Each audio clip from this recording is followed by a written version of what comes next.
Hello my dear student, আজকে আমরা কিছু অর্গানিকের কনভার্সন করব।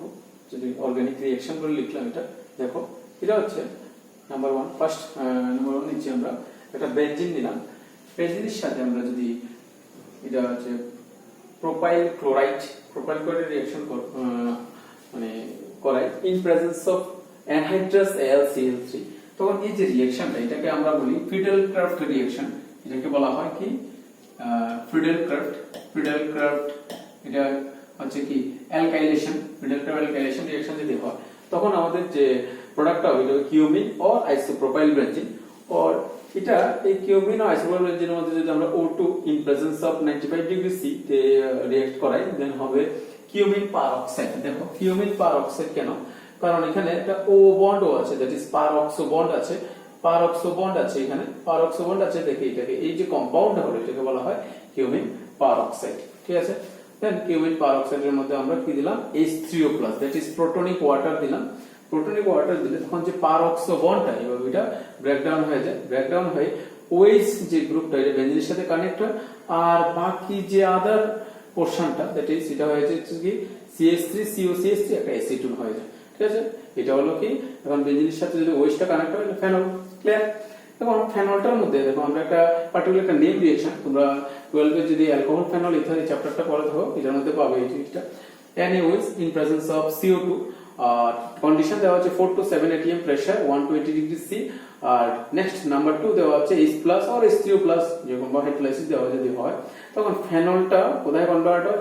স্যালিসাইলিক অ্যাসিড, বা এটাকে বলা হয় 2-হাইড্রোক্সি বেনজোইক অ্যাসিড। কারণ আমরা যদি নাম্বারিং করে নিই, COOH টা ফার্স্ট নাম্বার, দেন OH টা হচ্ছে সেকেন্ড নাম্বার আছে, সেটা OH থাকলে হয় এটা বলা হাইড্রোক্সি, 2 পজিশন আছে, সেজন্য বলা হয় 2-হাইড্রোক্সি বেনজোইক অ্যাসিড।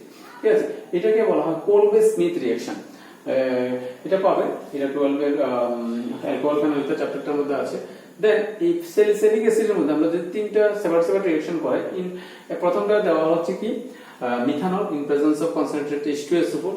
তো এখান থেকে কি হয়? এখান থেকে ওয়াটার মলিকিউলস চলে যায়, এখান থেকে OH আর COOH থেকে OH যদি চলে যায়, তাহলে কি হবে? CO আর এখানে OH, এটা হবে COCH3, that is methyl salicylate. আর এই রিঅ্যাকশনটাকে বলা হয় অয়েল অফ ইন্টারভিউ।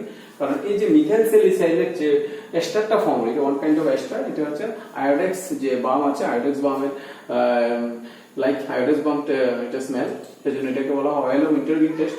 দেন আবার নেক্সটটা দেওয়া আছে কি acetic anhydrate, Ac2O। Ac means acetic anhydrate, Sc এটা আমরা লিখতে পারি, এটা হচ্ছে CH3CO। এই গ্রুপটাকে বলা হয় acetyl group or acyl group or ketomethyl group বা অ্যাসিটো গ্রুপ, অনেকগুলি নাম। তো অ্যাসিটিক অ্যানহাইড্রেট, ঠিক আছে, অ্যাসিটিক অ্যানহাইড্রেট দেওয়া হলো in presence of concentrated H2SO4, দেন এটা হবে অ্যাসপিরিন। এটাকে বলা হয় অ্যাসপিরিন, অর এটার কেমিক্যাল নেমটা হচ্ছে acetyl salicylic acid. Clear? Next third স্টেপটা হচ্ছে সেম ফেনলটা দেওয়া হলো C6H5OH phenol in presence of POCl3, কারণ কিসের মধ্যে দিলাম আমরা? এটা দিলাম স্যালিসাইলিক অ্যাসিডের মধ্যে। দেন এটা হলো ফিনাইল, পিএইচ গ্রুপটা আসলো, সেজন্য হলো ফিনাইল স্যালিসাইলেট। এটা যেমন ছিল মিথাইল স্যালিসাইলেট, এটা হচ্ছে ফিনাইল স্যালিসাইলেট, এটা হচ্ছে ওয়ান কাইন্ড অফ এস্টার। দেন আরেকটা স্টেপ দিলাম, ইথানল দিয়ে দেওয়া হলো in presence of concentrated H2SO, just C2H5 গ্রুপটা ইথাইল গ্রুপটা এন্টার করে নিল, সেজন্য হচ্ছে ইথাইল স্যালিসাইলেট। ক্লিয়ার? আর নেক্সট আর যে আছে এটা, এখানে যে অ্যাসিটোন হয়েছিল, অ্যাসিটোনের মধ্যে যদি আমরা ক্লিভেনশন রিডাকশন দিয়ে দিই, যেটা zinc in presence of concentrated HCl দেওয়া হয়, তখন কি হয়? প্রোপেন। এটা একটা রিঅ্যাকশন, এটা হয় কি প্রোপেন। এই হচ্ছে আজকে একটা রিঅ্যাকশন। Thank you.